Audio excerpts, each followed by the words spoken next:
Lux presents Hollywood.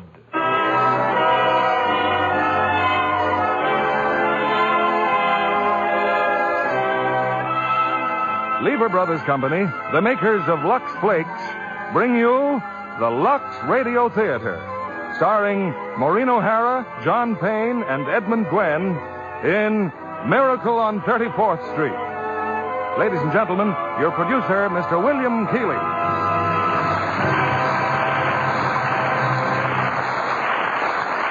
Greetings from Hollywood, ladies and gentlemen.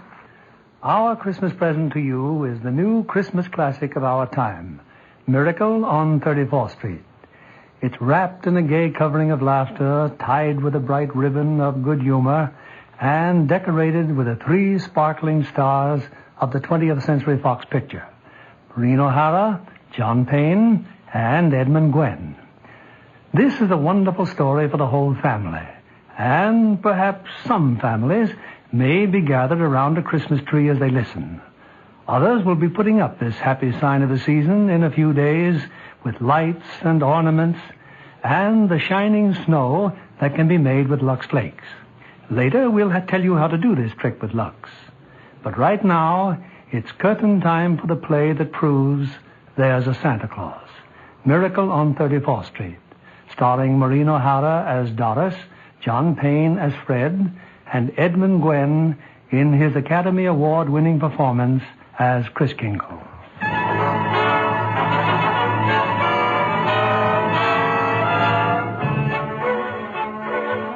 It's Thanksgiving Day in New York City. On a broad avenue adjoining Central Park, an annual event is being joyfully awaited. The spectacular parade presented by Macy's department store to herald in the Christmas season.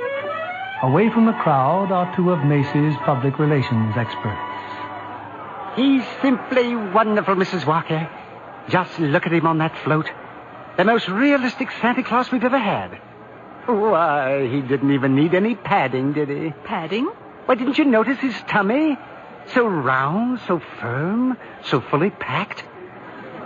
Well, now that everything's under control, where on earth did you find him? I don't know. I just turned around and there he was. And to think that the man whose place he took was intoxicated. With a breath that would knock over a reindeer. Oh, just think if Mr. Macy had seen him. What if Mr. Gimble had seen him? Competition between our stores is tough enough. Well, the parade's starting. Let's stand at the curb. Not I, Mr. Shellhammer. I'm going home to relax. Anyway, I can see it from there. I live just around the corner. Oh, so you do. Well, I'll see you tomorrow, Mrs. Walker. And congratulations on finding the best Santa Claus in Macy's history.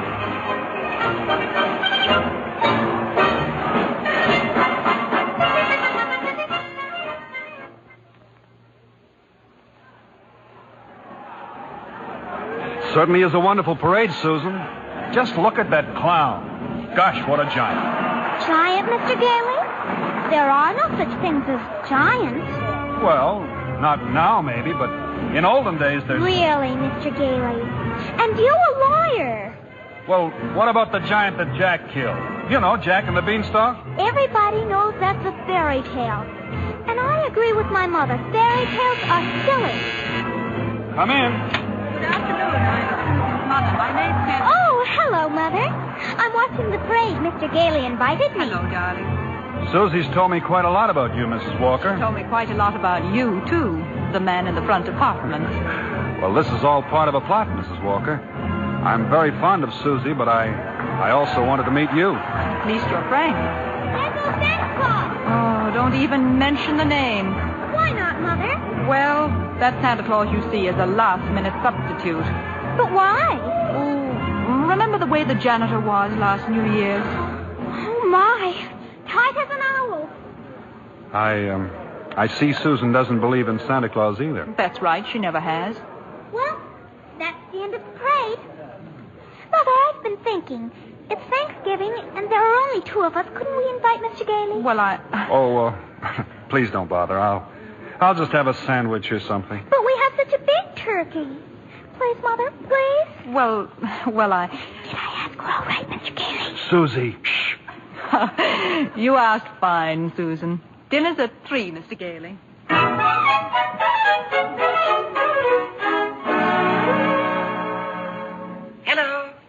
Walker? Yes, Mr. Shellhammer. Your maid said you were at Thanksgiving dinner, but I just had to tell you. Your Santa Claus was stupendous. Well, thank you. Mr. Macy himself wants him to be our toy department Santa Claus. Oh, fine. Can you hire him? Oh, I already have. Oh, he's a born salesman. I just feel it. Good. We'll talk about it in the morning. Thanks for calling, Mr. Shellhammer.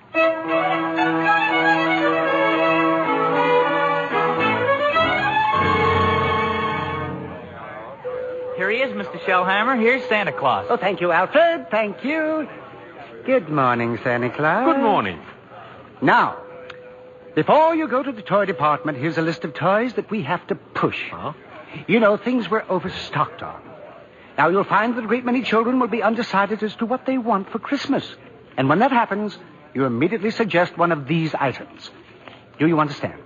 I certainly do. Fine, that's fine. Now, take the list, and Alfred here will show you to your throne in the toy department. And don't you forget, you're working for Macy's.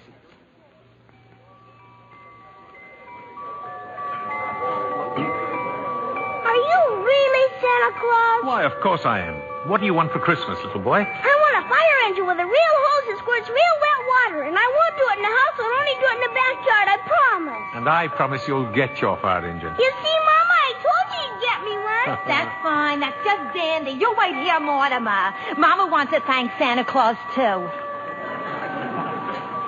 Yes, madam? So what's the matter with you? No. What's the trouble? I told you before, didn't I? The kid wants a fire engine, but there isn't one to be had anywhere in town. Macy's ain't got any. Gimbel's ain't got any. Nobody's got any. My feet are killing me, and you say, okay, he gets the fire engine. But you can get those fire engines at Schoenfeld's on Lexington Avenue. Only $4.50, a wonderful bargain. Schoenfeld? Yes. Hey, I don't get it. Oh, I follow the toy market very closely. Macy's sending people to other stores? Yes. Are you kidding? The one important thing is to make the children happy. Whether Macy's or somebody else sells the toy doesn't matter. Now, don't you feel that way? Who, me? Yes. Oh, yes, sure. Only I didn't know Macy's did. I don't get it. I just don't get it. Who's next, please? Right this way to see Santa Claus. All right, little girl. You're next. Of course, little girl. You want some roller skates? Well, you shall have them, too. Mama, he's going to bring me some roller skates. And he has some fine skates here at Macy's, haven't you, Santa Claus? Oh, they're good skates, all right, but not quite good enough. Now, I left some really wonderful roller skates at Gimbel's. I'm sure Gimbel's have just what this good little girl wants. Very good. Mr. Shellhammer, are you Mr. Shellhammer? Gimbels? Gimbels? That's just what he did say. Gimbels. The sales lady said I should speak to you. Gimbels. I just wanted to congratulate you and Macy's on this wonderful new stunt you're pulling. Gimbels. Imagine a big outfit like Macy's putting the spirit of Christmas ahead of the commercial. Gimbels. From now on, I'm going to be a regular Macy customer. All right, Mortimer, we're going. Gimbels!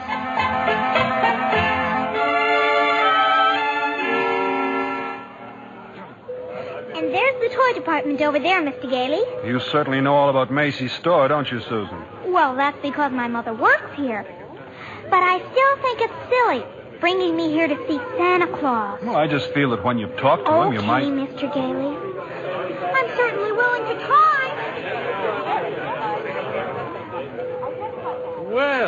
Well, what a fine young lady, eh? And what's your name, little girl? Susan Walker. What's yours? Mine? Chris Kringle. I'm Santa Claus. Mm. Oh, you don't believe that, eh? You see, my mother's Mrs. Walker. Oh. But I must say you're the best-looking Santa Claus I've ever seen. Really? Your beard, for instance. It doesn't have one of those things that goes over your ears. That's because it's real. Just like I'm really Santa Claus. Now go ahead, pull it. Oh, my goodness, it is real. Yes, yeah. And now what would you like me to bring you for Christmas? Nothing, thank you. Whatever I want, my mother will get. If it's sensible and doesn't cost too much. Oh. That's quite right, Susan. Oh, hello, Mother. Hello, Mr. Gailey. Hello. The explanation for all this is very simple. Your maid's mother sprained her ankle. She had to go home, so she asked me to bring Susie down to you. And as long as we were here, I figured we might as well say hello to Santa Claus. He has real whiskers, Mother. Susan, would you mind standing over there a minute? If you want me to. I shouldn't have brought Susie to see Santa, is that it? Now you're making me feel completely heartless. I'm sorry. Don't you see? I tell Susan that Santa Claus is a myth. And you show her a very convincing old man with real whiskers. Well, whom is she to believe? Yeah, that's right, isn't it? When Susan was a baby, her father and I were divorced. And ever since then, I've protected my child by teaching her realities. If you don't believe in fairy tales and fantasy, you can never be hurt or disillusioned. We were talking about Susie, Mrs. Walker. And I must ask you to let me raise her as I see fit. All right, dear. The store's going to close soon. We'll run along to my office.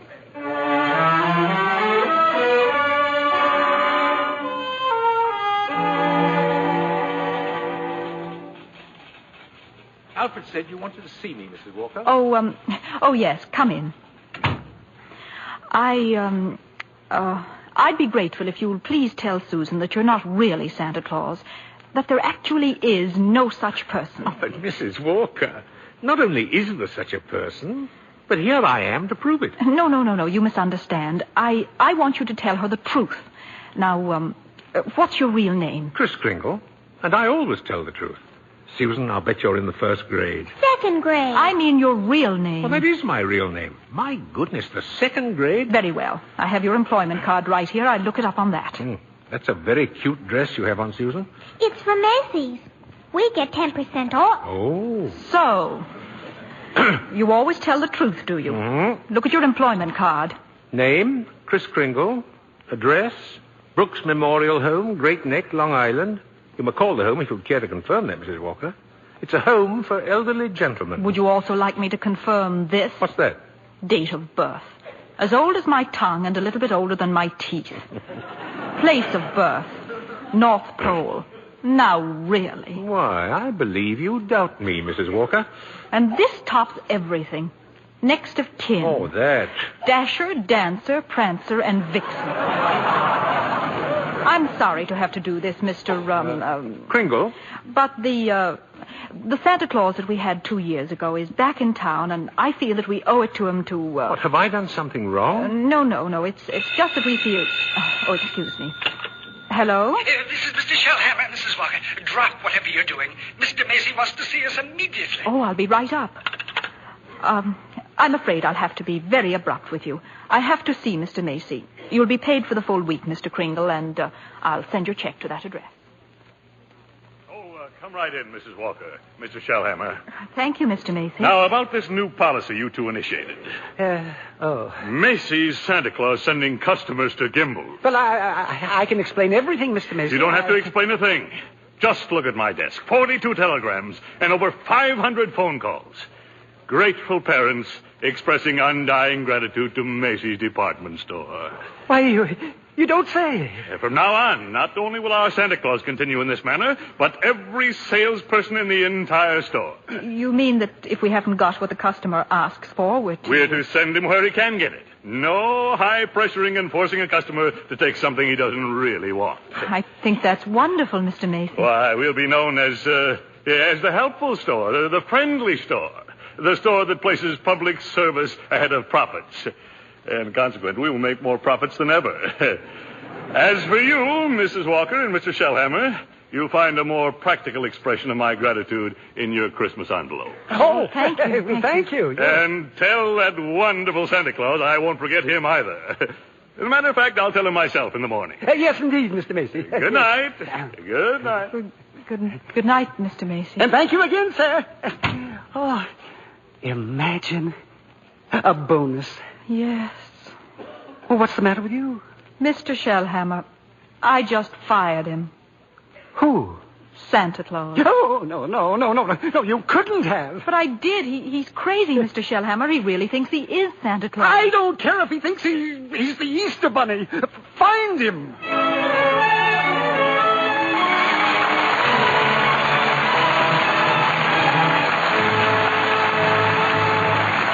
Act 2 of Miracle on 34th Street will continue in a moment. Well, Libby, have you given Santa your Christmas list? Yes, indeed, John. And number 1 on my list is a pair of Chinese pajamas with a 3/4 coat and little upstanding collar.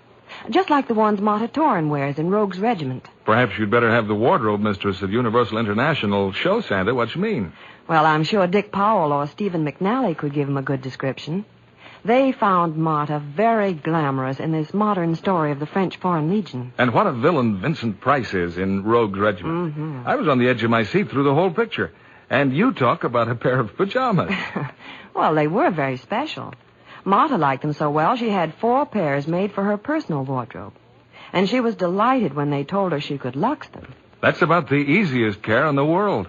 Especially now with the new tiny diamonds of Lux. Another triumph of the famous Lever Laboratories. These tiny diamonds are so much faster, they burst into suds the instant water touches them. And make wonderfully rich suds that last and last.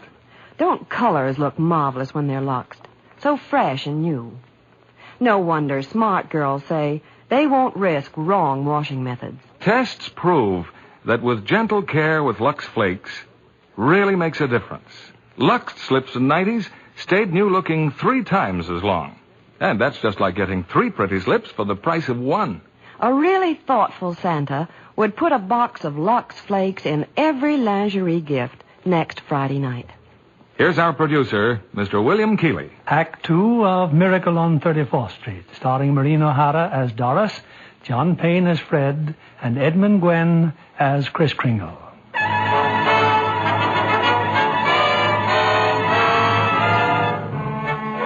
It was a frantic few hours that Doris spent last night, rushing out to the Brooks Memorial Home in Long Island and assuring Kris Kringle that Macy's wanted him back as Santa Claus. Now Kris is again presiding over the crowded toy department, while in her office, Doris and Mr. Shellhammer... Don't you understand, Mr. Shellhammer? That old man with the nice white whiskers insists that he is Santa Claus. Why, he's out of his mind. What if he should have a fit or something? Oh, no, I've got to tell Mr. Macy. Yes, but maybe he's only a little crazy. Anyway, you can't be sure until he's examined. We'll send him to Mr. Sawyer. Sawyer? In personnel. He's paid to examine employees, isn't he?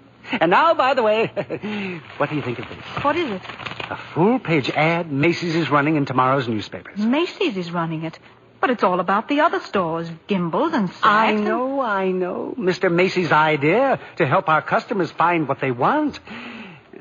It's revolting, isn't it? That Santa Claus certainly has started something.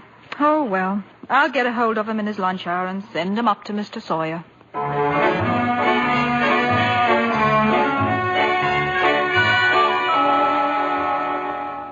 So I changed my clothes, Mr. Sawyer, and came right up. Oh. Well, then that's your own beard, huh? Oh, yes. Interesting complex in back of that. Why do you carry a cane? Always carry a cane, Mr. Sawyer. Well, that is when I wear street clothes. I carved this cane out of a runner from one of my old sleighs. What's that? What's that? With a fine, solid silver top. Oh. Who was the first president of the United States? Oh? Oh, give me a difficult one. Like who was vice president under James Monroe? I'm conducting this examination. The answer is Daniel D. Tompkins. Oh. Yes. You're a rather nervous man, aren't you, Mr. Sawyer? Tell me, do you get enough sleep? My personal habits are no concern of yours. Now, what hand am I holding up? Right hand. How many fingers do you see? 3. Oh, dear, oh, dear. You bite your nails, too. Oh. Stand up now. Feet together. Arms extended. Muscular coordination tests? I've taken dozens of these tests. Mr. Sawyer, are you happy at home?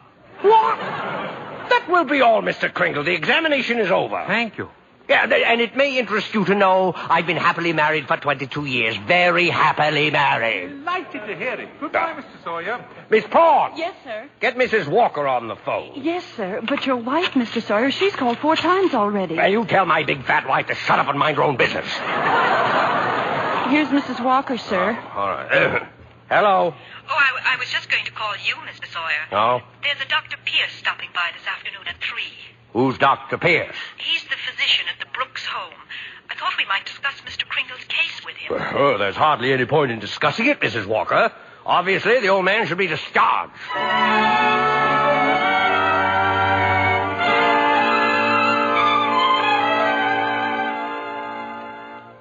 Dr. Pierce. Kringle should be dismissed immediately and sent to a mental institution. Oh, now, just a minute, Mr. Sawyer. He's deluded, saying that he's Santa Claus. It's a delusion for good. I found he only wants to be friendly and helpful. His whole manner suggests aggressiveness. Look at the way he carries that cane. Mrs. Walker, naturally, I can't discharge that loony, so when he exhibits his maniacal tendencies, please realize the responsibility is completely yours. Well, I'm right back where I started. Mrs. Walker, I assure you, Kris Kringle has no maniacal tendencies. But if there's the slightest possibility of us causing any trouble... What trouble? All that needs happen is a policeman ask his name. Kris Kringle, clang, clang, and Macy's Santa Claus lands up in the psychopathic ward. Well, you can prevent that very simply. Now, there must be someone here at the store who could rent him a room. Then they could both come to work together. I'd just as soon he avoided that long train ride to Long Island anyway. You mean sort of take custody of him? Mm-hmm. Do you think that Mr. Kringle would agree to that? Oh, I'm sure he'll agree. Well, in that case... Now, let me see. Who do I know who could rent him a room?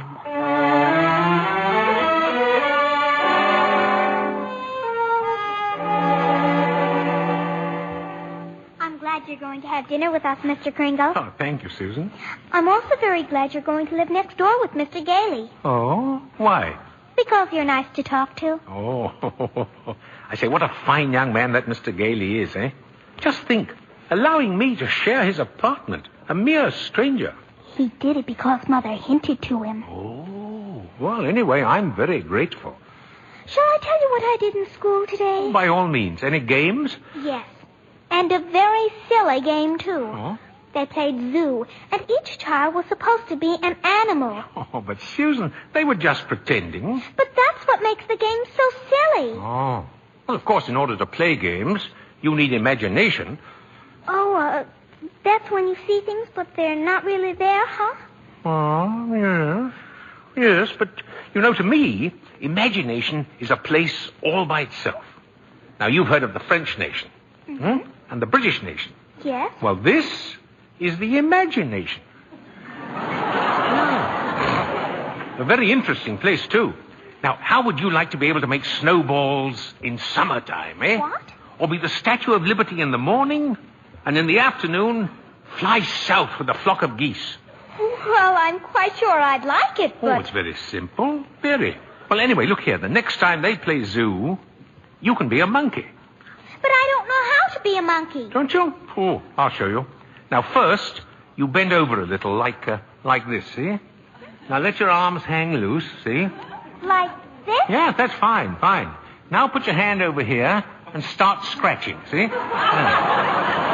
That's it. That's it. That's excellent, Susan. That's as fine a bit of scratching as I've ever seen. Yeah. Now you start chattering. Chattering? Yes, now listen. See? And keep scratching. Now then, look here. We'll do it together, see? Chatter and scratch and chatter, see? That's fine, Susan. Fine. You're doing beautifully. Beautifully, yes.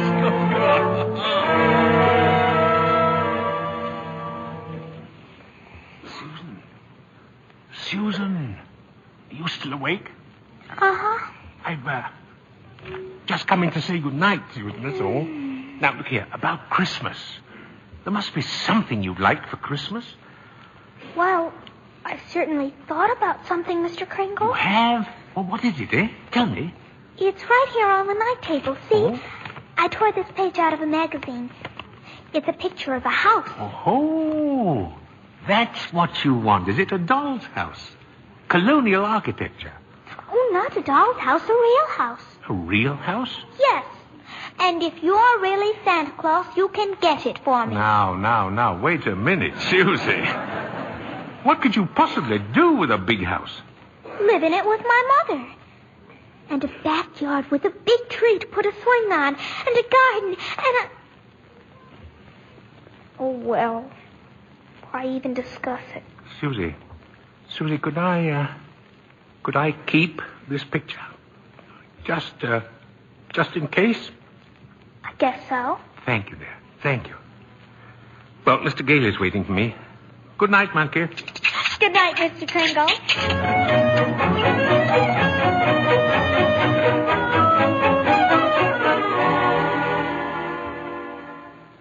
Take whichever bed you want, Mr. Kringle. You're very kind, really. Tell me, Mr. Gailey, what is it you just do for a living, huh? Oh, I'm a lawyer. Haslip, Sherman, and Mackenzie. Oh. And you like living here in the city? Well, it's convenient. But someday I'd like to get a place on Long Island. Huh. Not a big house, just one of those junior partner deals around Manhasset. Oh, one of those little colonial houses, eh? Yeah. A little colonial house would be swell. Good, yes. You're, you're quite fond of Mrs. Walker, aren't you? A lot of good it does me. She lives in a cast iron shell that's just a little difficult to penetrate. Oh. Well, you must try a little harder, Mr. Gailey. You know, Mrs. Walker and that child are a couple of lost souls. And it's up to us to help them. See? No? Yes, she... Oh, well, shall I turn out the light? No. I'm not going to be cheated out of this. You know, all my life I've wondered about it, and now I'm going to find out. Tell me, does Santa Claus sleep with his whiskers outside or inside the cupboard? Oh, outside, of course. Outside, by all means. The cold air makes them grow. Oh, thank you very much.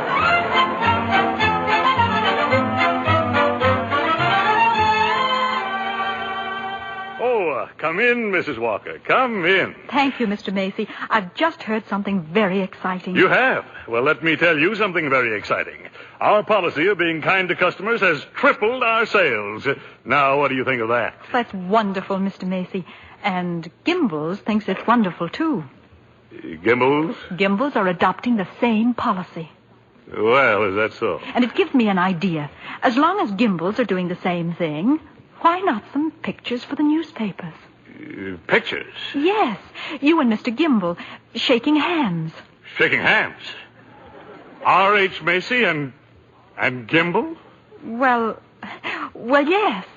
Yes, why not? With Santa Claus. It's a great idea, Mrs. Walker. Macy and Gimble shaking hands.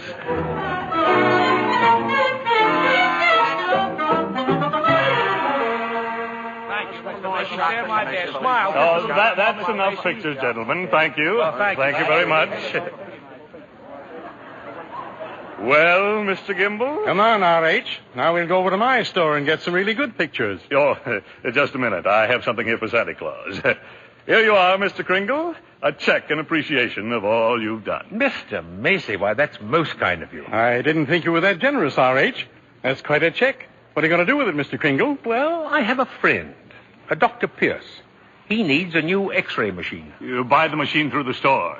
10% discount. Nonsense. Come over to Gimbel's. We'll furnish it at cost. Oh, keep it up, gentlemen. Keep it up. At this rate, my friend will have a whole new hospital.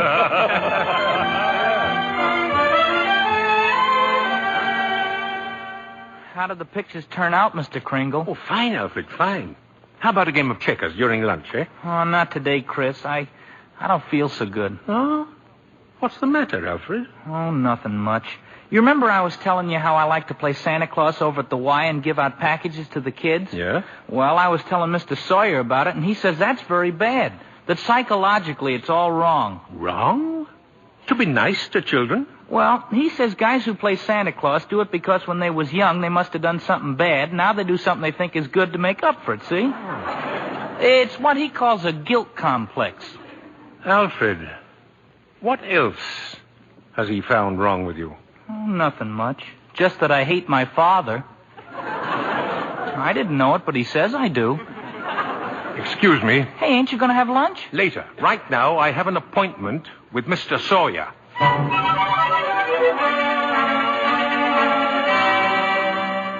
What do you mean breaking into my office like this? Are you a licensed psychiatrist? What business is it of yours? I have great respect for psychiatry and great contempt for meddling amateurs who go around practicing it. Oh, shut up. You ought to be horsewhipped. Taking a boy like Alfred and filling him up with complexes and phobias. I think I'm better equipped to judge that than you. Just because Alfred wants to be kind to children, you tell him he has a guilt complex. Yes. Having the same delusion you couldn't possibly understand. Oh. And don't you wave that cane at me. Either you stop analyzing Alfred, or I'll go straight to Mr. Macy and tell him what a contemptible fraud you are. Get out of here. Get out of here before I have you thrown out. There's only one way to handle a man like you. Maybe this'll knock some sense into you. Oh, help. Oh, my head. my head. Oh! Good day, Mr. Sawyer. Miss Prawn, get me the police. Get me Mrs. Walker. Get me the psychopathic ward in Bellevue Hospital.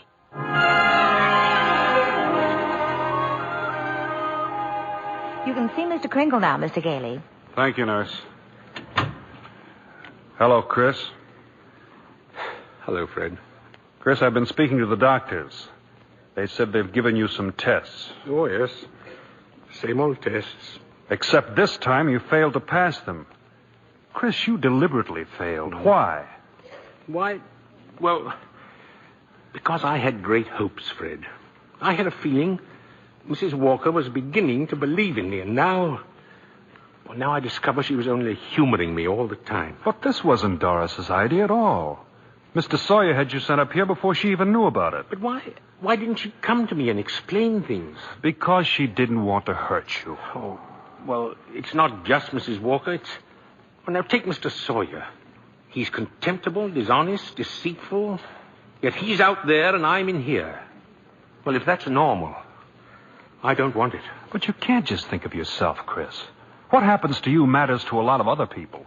People like me who believe in what you stand for, and people like Susie, who are just beginning to. Chris, you're letting us down. Well, Fred, maybe you're right. Of course you're right. I ought to be ashamed of myself. Let's get out of here. Now, wait a minute. You flunked your mental examination, but good. Oh, yes, so I did. Oh. Well, anyway, you're a lawyer. You fix it. Hey, look, I can't just... Now, I won't let you down, and you won't let me down. Chris, now take it easy. Look, there'll have to be a hearing. If you're going to be committed, it has to be before a judge. Well, if I can do anything at all, it'll have to be in courtroom. Now, sit tight, Chris. I'll get an idea. I have to get an idea.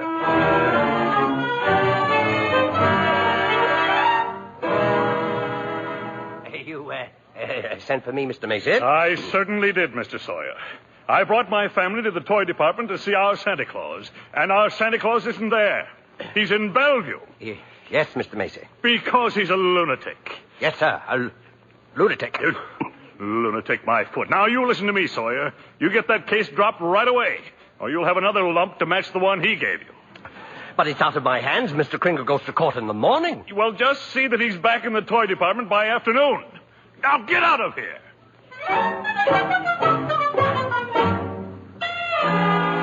Oh, Mr. Gailey. Mr. Gailey. Yes? I've been looking all over for you. I'm Mr. Sawyer. Oh, so you're Sawyer. Yes. I was just speaking to the court clerk, and he said you represent Mr. Kringle. Well, I represent Mr. Macy. Well, then I'll see you in court. Oh, no. That's what I wanted to speak to you about. Now, Mr. Macy would like to drop the whole case right now. You see, we're most anxious to avoid any publicity. No publicity, huh? Well, that's very interesting. Oh, then you'll cooperate? You know something, Sawyer? You've just given me the idea I've been searching for. Oh, good. If I'm going to win this case, I'm going to have public opinion and plenty of it. And publicity's just the way to do it. Thanks. And so long, Mr. Sawyer. Mr. Gailey? But Mr. Gailey!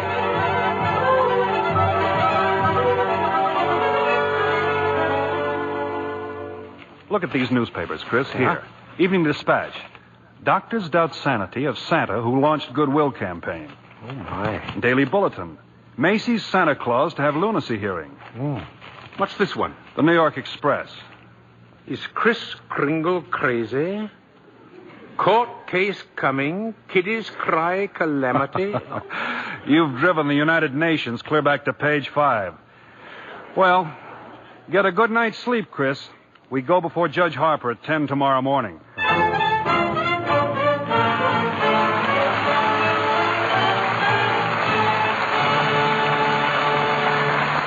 pause now for station identification. This is CBS, the Columbia Broadcasting System.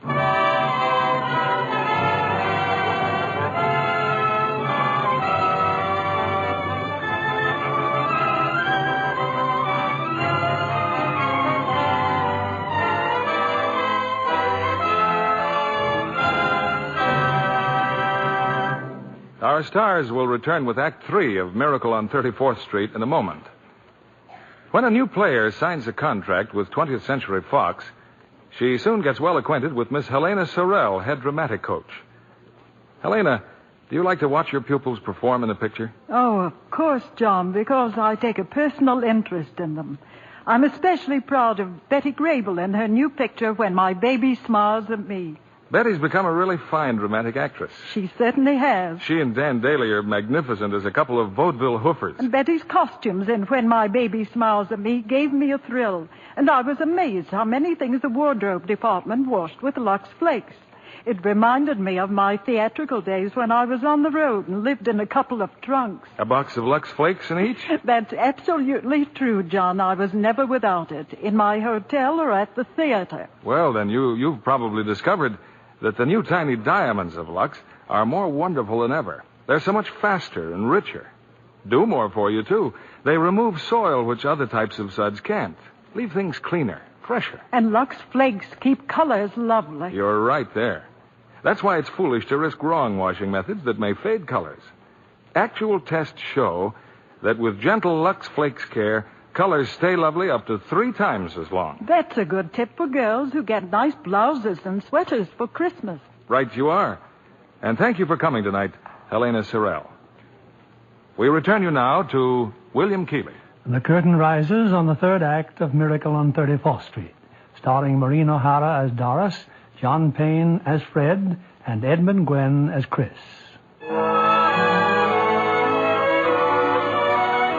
For a few weeks, a jolly elderly gentleman named Kris Kringle has been working minor miracles as Macy's Santa Claus. But now his sanity has been seriously questioned. And in a crowded courtroom, Judge Harper listens patiently as the assistant district attorney summons Chris to the witness stand. Now, this is not a trial, Mr. Kringle. It's just a hearing, so you don't have to answer any questions. Now then, where do you live, please? Well, it seems to me that's what this hearing will decide, won't it? Mr. Kringle, do you believe that you are Santa Claus? Of course I do. That's all, Your Honor. The state rests its case. Well, Mr. Gailey? Your Honor, Mr. Mara contends my client is not sane because he believes he is Santa Claus. An entirely logical conclusion. Anyone who thinks he's Santa Claus is crazy. Your Honor, you believe yourself to be Judge Harper.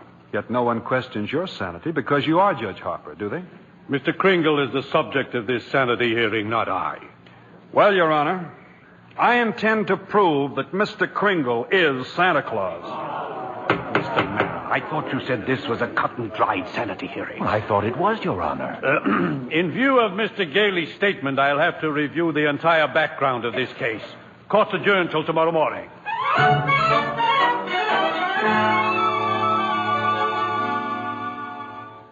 Hello, Doris. I'm sorry I'm late, but get ready. We're really going to celebrate tonight. What are we celebrating? Well, didn't you read the papers?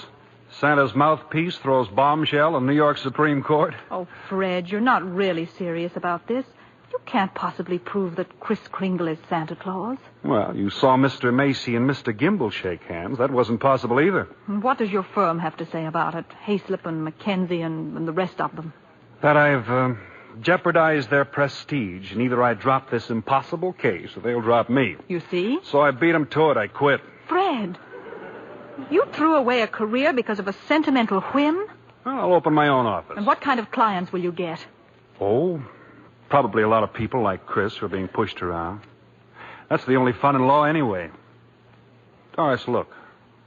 Don't you have any faith in me at all? No, it's not a question of faith.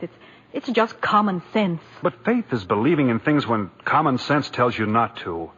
It's not just Chris that's on trial. It's everything he stands for. Human kindness and love and dignity. Fred, listen. We've seen a lot of each other the last couple of weeks. I've become fond of you. We've talked about some wonderful plans, haven't we? And then you do this. Go on an idealistic binge, throw away your security, and expect me to be happy about it. And I expect too much. Is that it? Well, that's then, I guess. Good night, Doris.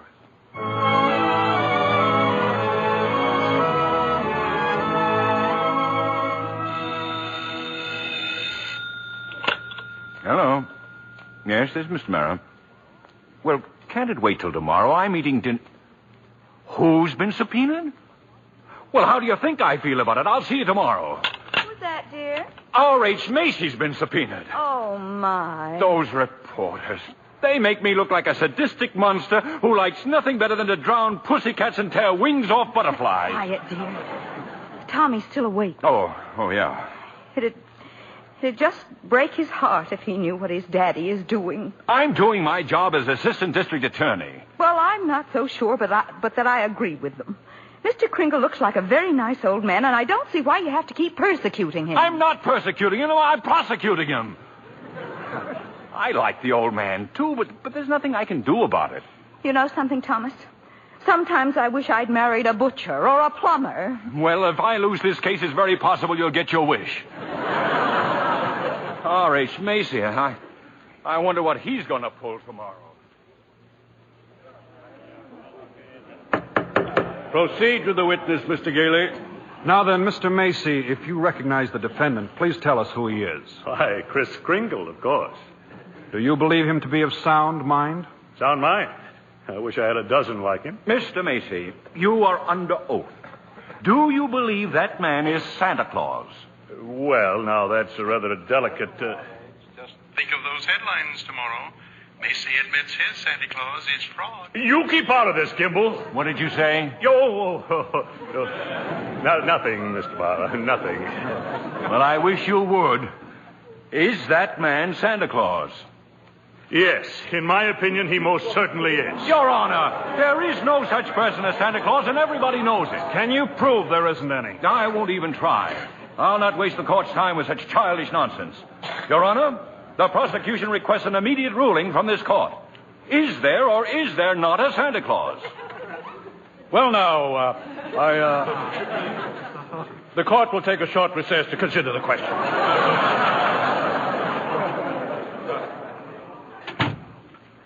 Hello, Henry. Why, Charlie, what are you doing here? Got an old friend visit you in your chambers? And if you ask me, you never needed a friend like you do now. This Kringle case? Well, I certainly don't see what they're making such a fuss about. Henry, that's Santa Claus you've got out there. On trial for lunacy. This case is dynamite.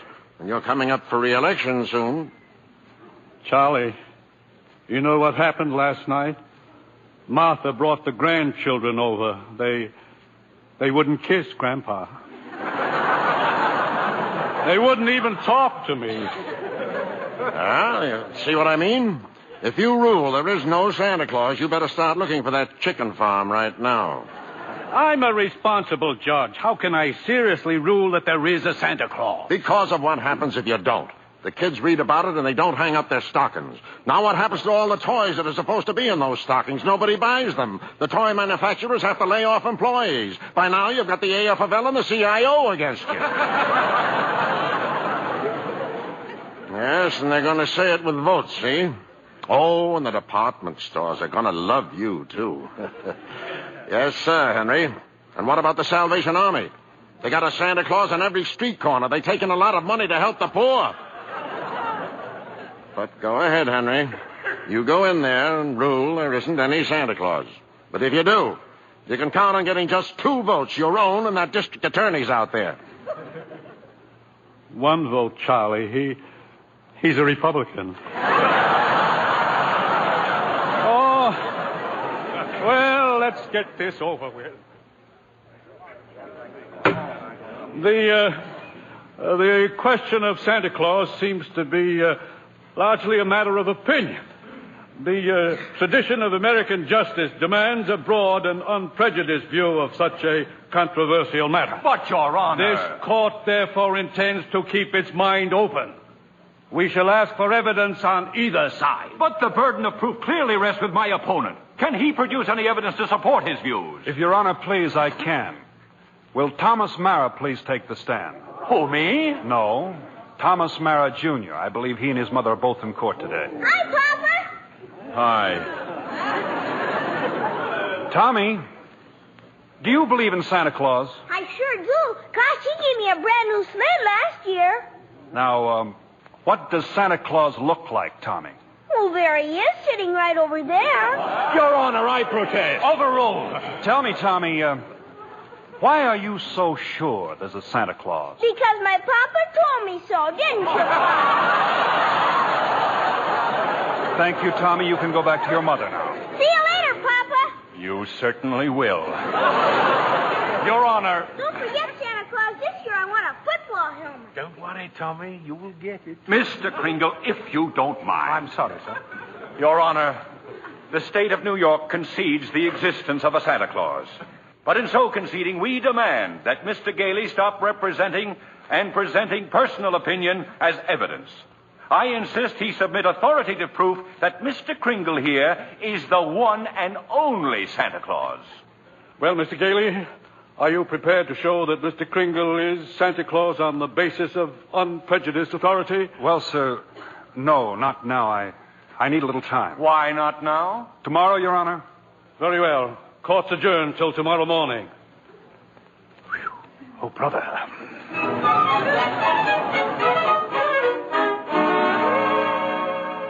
Now come, Susan, dear, finish your supper. But I can't, Mother. All those things they're saying in the newspapers about Mr. Kringle and Mr. Gailey. They're having this trial because he says he's Santa Claus. He's so kind and nice and jolly. He's not like anyone else I know. He must be Santa. You know something? I think perhaps you're right. Is Mr. Kringle sad now, Mother? I'm afraid he must be. Then I'll write him a letter. Maybe that'll make him feel better. I'll cheer him up.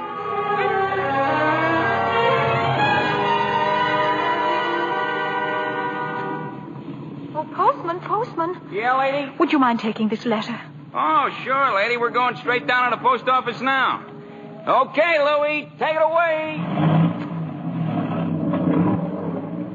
Well, what do you know, Louie? Another letter for Santa Claus. Hey, here's a new one. Instead of the North Pole, this kid's got it addressed to Kris Kringle, New York County Courthouse. Well, the kid's right. Huh? Oh, yeah, sure. They got him on trial down there. He claims he's Santa Claus, and the DA claims he's nuts. Hey, I got an idea. Huh? How many Santa Claus letters we got down there in the dead letter office? Oh, who knows? Must be 50,000 bags and bags all over the joint. You mean? But, Frankie, why not? Wouldn't it be nice to get rid of them all? Wouldn't it? Boy, oh, boy. Look, Louie, as soon as we get to the post office, we go and see the supervisor. You know something? I bet we both get promoted.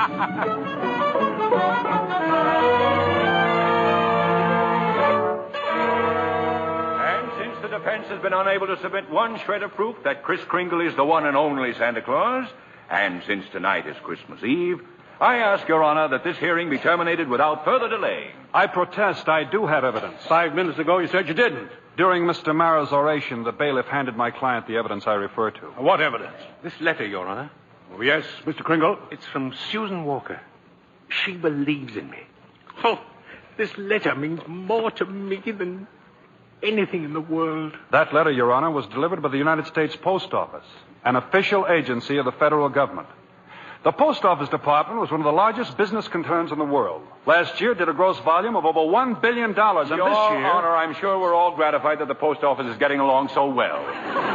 But what bearing has it on the sanity of that man? My point is that the Post Office Department is a model of efficiency. Furthermore, the laws of this country make it a criminal offense to willfully misdirect mail or intentionally deliver it to the wrong party. The state of New York is second to none in its admiration of the Post Office Department. We're very happy to concede Mr. Gailey's... For the record, Mr. Mara? For the record. Anything to get on with this case. Thank you. Your Honor, that letter just received by Mr. Kringle is positive proof that a competent... One letter is hardly positive proof. I have further exhibits, Your Honor, but I hesitate to produce them. Come, Mr. Gailey. Put them here on my desk. But, Your Honor, I don't... said put them on my desk. All right, boys, bring them in. Your Honor, what is this? Empty those mail sacks on Judge Harper's desk. Bring them all in or be fined for contempt of court. No, just a second here. We'll do it, Your Honor, through rain, through sleet, through courtrooms, anything. We deliver. Mr. Gailey. Your Honor, every one of those letters and every one of those mail sacks is addressed to Santa Claus. The post office is to deliver them. Therefore, the Post Office Department recognizes Kris Kringle to be the one and only Santa Claus. Since the United States government declares this man to be Santa Claus, this court will not dispute it. Case dismissed. And for heaven's sake, get this mail out of my courtroom.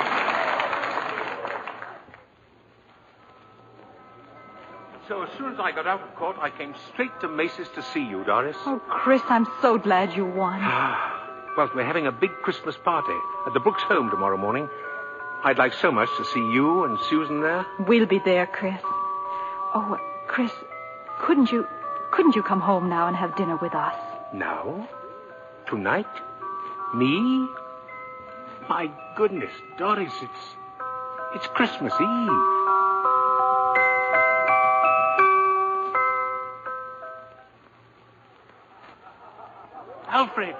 Alfred, look who came all the way out here to the home, just for our Christmas party. Chris, it's Mr. Macy. Mr. Gimble, too. Oh, excuse me, Alfred. Mrs. Walker and Susan have to leave now, and I want to see them before they go, so forgive me, will you? But, Susie, darling, you've got so many presents. Not the one I wanted. Not the one Mr. Kringle was going to get for me. Well, what was it? Doesn't matter. I knew I wouldn't get it, but I thought he'd at least tell me why. Susie. I'm sorry, Susie. I tried my best, but... You couldn't get it because you're not Santa Claus. Susan. Just a nice old man like Mother said. But I was wrong when I told you that. You must believe in Mr. Kringle and keep right on doing it. You must have faith in him. But that doesn't make sense, Mother. Faith is believing in things when common sense tells you not to. What? I mean, just because things don't turn out the way you want them to the first time, you've still got to believe in people. I found that... Hello, Doris. Fred. Mr. Gailey. Merry Christmas, Susie. Gosh. You'll just get here and we're ready to leave. Oh, I've been here. Oh. And if you're ready to leave, I'll drive you home. Before you go, here's a map I've made for you. You'll miss a lot of traffic. About 4 miles south, you will see Ashley Avenue. Now, that's the street you want. Ashley Avenue. Thanks, Chris. And Merry Christmas. Merry Christmas to you, Fred. And to you, my dear. And to you, Susie. I believe Mr. Kringle. I do. Silly, I suppose. But I do.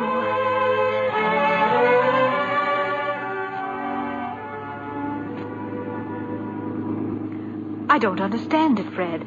The map Chris gave definitely says Ashley Avenue. We've been on Ashley Avenue now for... Stop the car, please. Susie, what is it, darling? What's the matter? There it is. The house. Susie! What in the world? She's running into that house. But at least there's no one home. It's brand new. It's just been built. Yeah, for sale, it says. For sale. What on earth is that child up to? Susie! Hey, Susie! Here I am. Upstairs. Now, come right down. You know you shouldn't run around in other people's houses. That's strange. I'll say. No. I mean this house. I've seen this house somewhere. I know I have.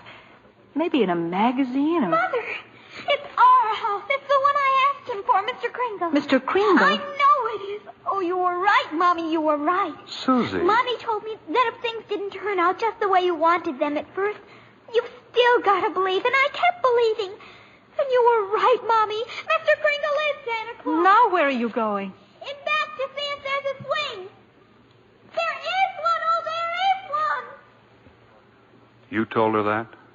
About believing? Well, you told me, Fred.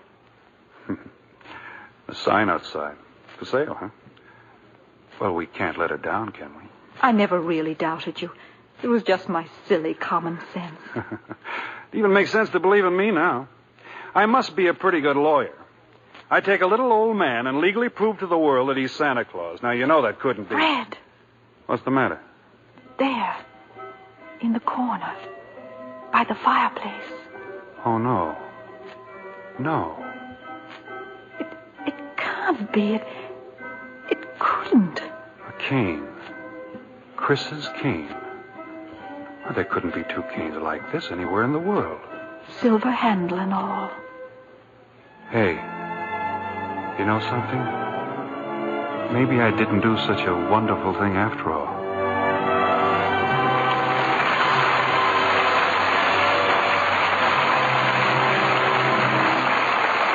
Before our stars return for their curtain calls, Libby Collins wants to tell you about the wonderful way to decorate your Christmas tree, as we promised at the opening of the show. You can give your tree that fresh from the woods look by covering it with real-looking snow you make yourself from a box of Lux Flakes. So many people have asked for the Lux recipe for Christmas snow that we gave last week. We'll repeat it tonight. Listen carefully. Take a large box of Lux Flakes. Gradually add 2 cups of lukewarm water and beat with an egg beater until it has the consistency of thick whipped cream. Then, with your fingers, spread the mixture over the branches of your tree.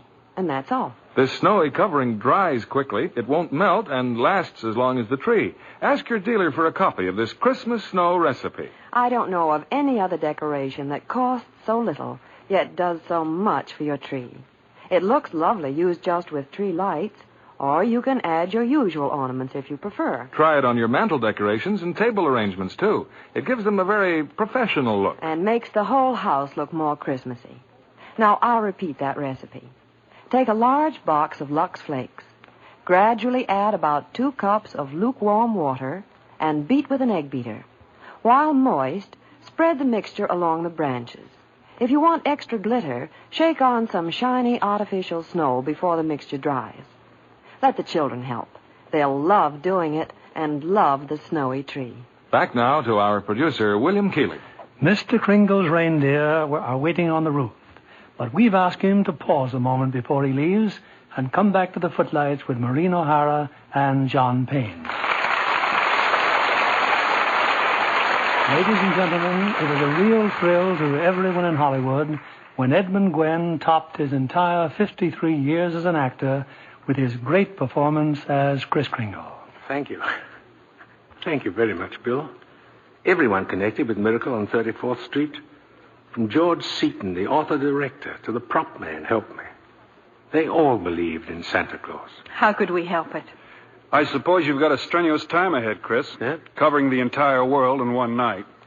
John, if everyone believed in Santa Claus, peace would break out all over the world in 30 seconds. I hope you won't be too busy to stop at my house. I'll have my stockings hung up. Oh, well, I'll stop in, Maureen, but seems rather futile. Why, Chris? Well, I couldn't possibly fill her stocking as well as she does. I see what you mean. Bill, after that, I think you'd better tell us all about next week's play. Next week, Maureen, a play straight from your native land. It's the 20th Century Fox picture, The Luck of the Irish. And the stars? Well, we have a superb cast. There's Dana Andrews, Ann Baxter, and Cecil Kellaway. This is a delightful romance, presided over by a most mysterious leprechaun in the person of Cecil Kellaway. I know you'll all enjoy it. We'll be looking forward to it, Bill. And good night. Good night. Good night. Can I give anybody a lift in my sleigh? Good night and a Merry, Merry Christmas.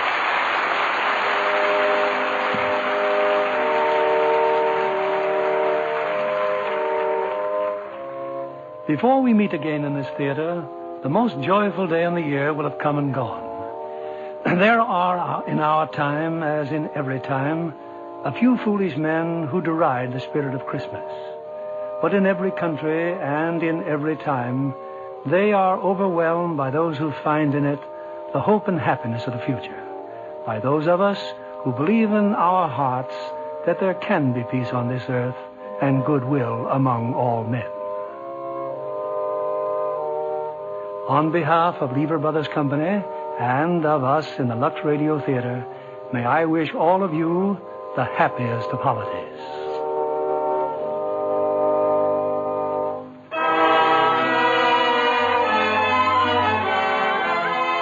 And we invite you all to join us again next Monday evening when the Lux Radio Theater presents Dana Andrews, Ann Baxter, and Cecil Kellaway in The Luck of the Irish. This is William Keeley saying good night and Merry Christmas.